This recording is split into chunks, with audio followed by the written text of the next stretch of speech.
we've been discussing a lot about Pat Fitzgerald getting fired at Northwestern, and the discussion yesterday was what will they end up doing based on what the president, Michael Schill, has come out and said over the weekend about the 2-week unpaid leave, which Fitzgerald agreed to, based on the independent investigation by a firm that through Northwestern for the university. Based on the details of that was the initial punishment for a coach who said he didn't know what was going on in his locker room. Turns out they go from a 2-week unpaid leave to firing him and moving on with an interim coach on short notice going into a Big Ten schedule. Chad, your reaction from what the president of Northwestern decided to do compared to what he initially did and the statements made in between?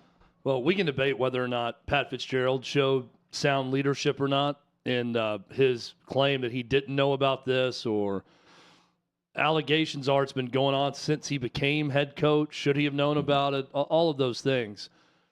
And that's debatable, and I understand, that, hey, he probably should have known, or he did know something, and maybe he's not letting on to the extent of which he knew what was going on. But I for certain know this now. Michael Schill has demonstrated terrible leadership in this whole deal. You don't commission an investigation into yourself in January and then come back more than 6 months later and say, we've completed the investigation, and with the findings of the investigation, we have decided that Pat Fitzgerald is going to receive a 2-week suspension without pay, and that's it. And then come back a few days later because your student newspaper published a report with 2 other people alleging something, and then you come back and say, forget about that. I erred.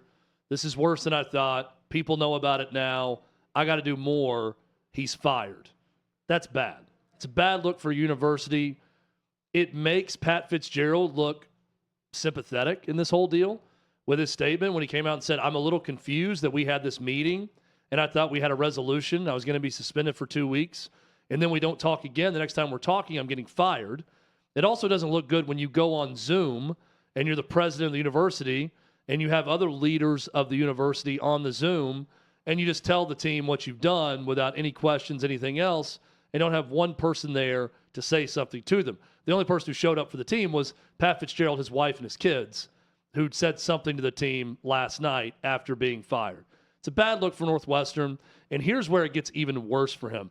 Now, 110 and 101 is the record for Pat Fitzgerald. Most people would say, well, that's not a great record, because most football programs in FBS are better historically than Northwestern. It's one of the worst in America historically. So he did a good job at Northwestern. Did he do a great job?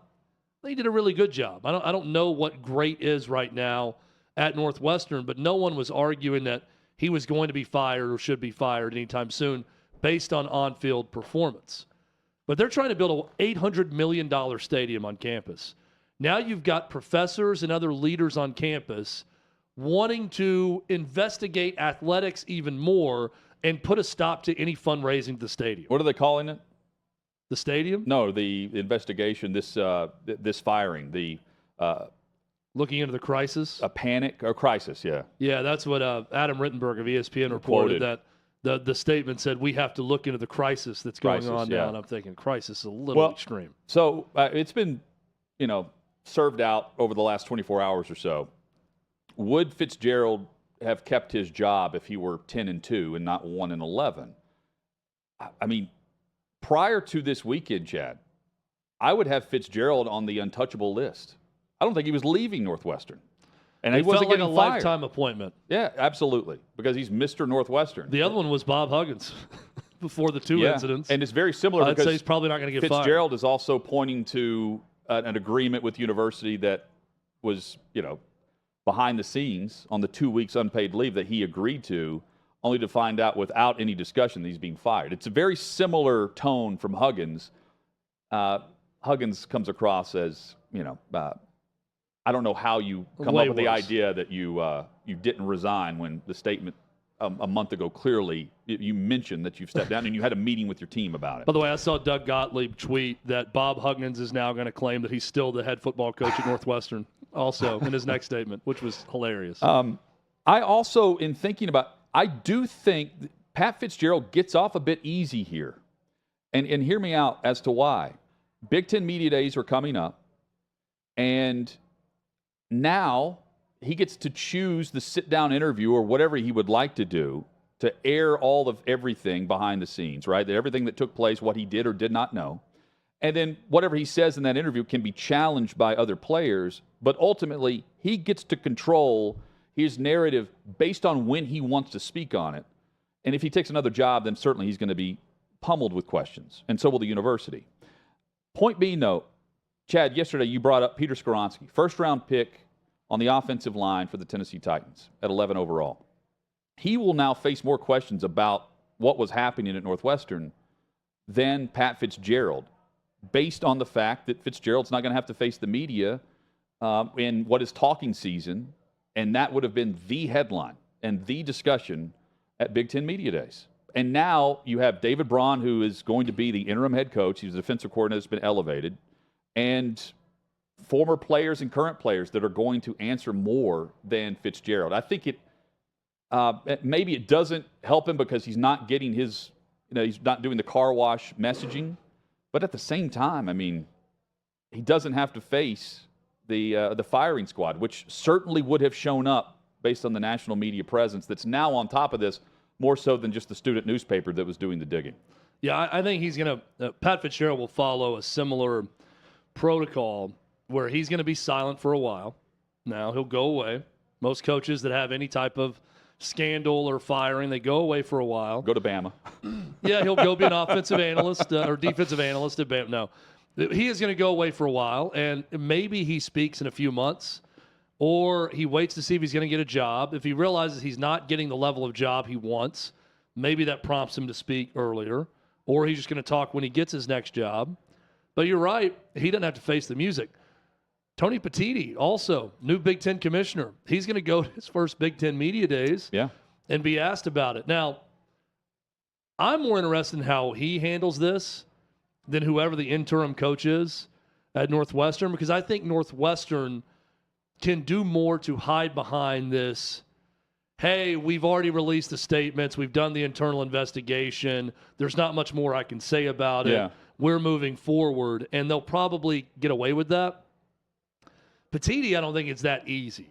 As the new Big Ten commissioner, where people are looking to him for leadership, when you get general questions about how do you handle something like this, you know, what's going on at one of your schools, how are you going to handle it moving forward, I think he's going to have to answer some questions about it. So, tricky situation for him to navigate also. But Hutton, you nailed it. Pat Fitzgerald's the one that doesn't have to answer questions about it.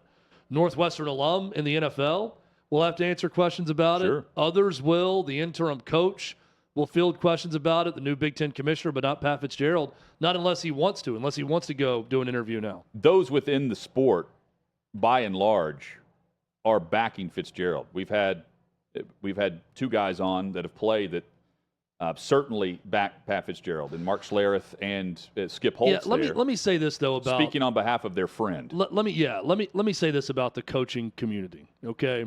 And players too. Most everyone backed Urban Meyer every time something happened too. You only hear about Urban Meyer and issues from reporters.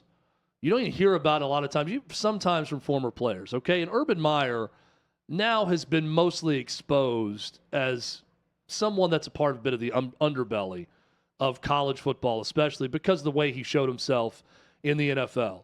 So I'm not calling Skip Holtz or anyone that defends Pat Fitzgerald a liar.